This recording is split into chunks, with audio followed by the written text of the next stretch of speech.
Primo derby pugliese del 2026 con due squadre che intendono partire con il piede giusto nel girone di ritorno. Dal Pala Panzini di Giovinazzo un buon pomeriggio da Gianluca Valente.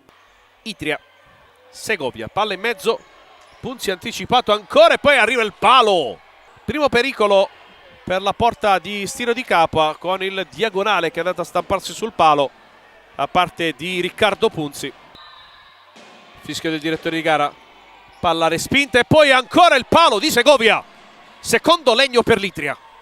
Da tantissimi anni quel di Cisternino per lui Segovia.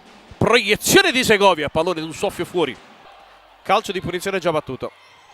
Cutrignelli dalla distanza e poi il tap-in di Fanfulla.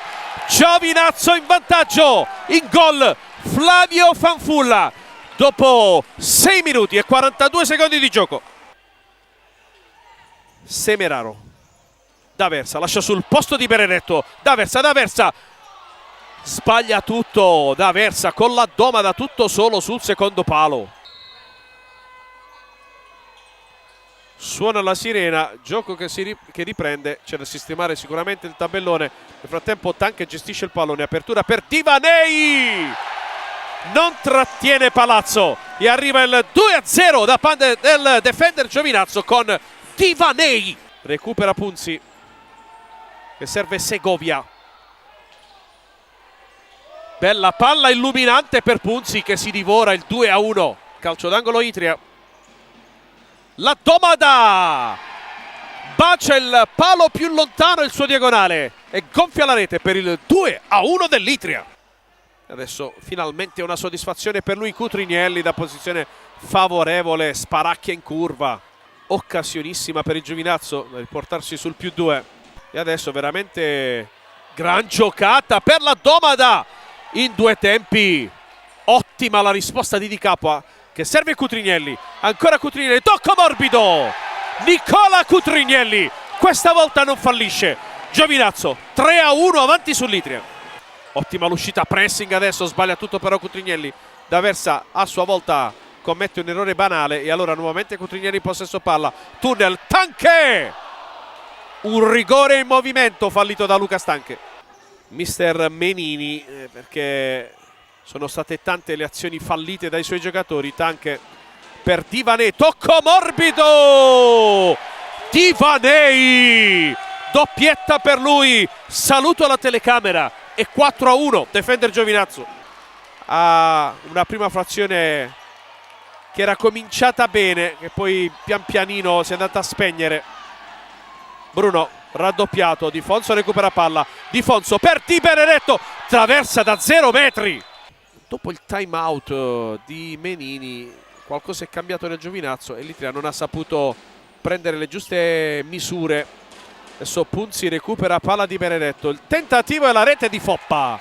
Subito Itria protagonista in questo avvio di ripresa con William Foppa dopo 36 secondi e 4-2. Di Fonso, Cutrignelli, Palumbo carica il destro, il tentativo, grande risposta da parte di Palazzo. Menini chiede ai suoi di rimanere più compatti, di non allungarsi, altrimenti in quello spazio per l'Itria diventa davvero bello giocare. E qua è bravissimo Tanchi ad anticipare, Palazzo in uscita, colpo di testa del 51 e arriva il 5-2 del defender Giovinazzo. Ancora Punzi, controllo ottimo con il petto, respinge Di Capua. Palumbo, Cutrignelli, si fa sentire il pubblico del Pala Panzini a supporto dei propri beniamini, perde palla Cutrignelli e poi è incredibile l'autogol dello stesso Cutrignelli nel cercare di chiudere su Segovia. Autogol di Cutrignelli, 5-3. Segovia, lo segue Palumbo, i due si sono scontrati poco prima del time out. Recupera palla Tanche, Palumbo, bella palla per Tanche, Tanche, palo interno di Tanche. Palazzo se lo ritrova tra le mani. D'Aversa non riesce a superare Di Fonso, adesso recupera la palla il 10. Tanche, bravissimo Palazzo. Di Fonso supera due avversari, palla per Palumbo, ancora Di Fonso per Cutrinielli. È un gioco da ragazzi per Nicola Cutrinielli, mette dentro l'assist al bacio di Fonso che vale il 6-3. Arriva il suono della sirena al Pala Panzini. Il Giovinazzo comincia nel migliore dei modi il 2026 superando per 6 reti a 3 l'Itria.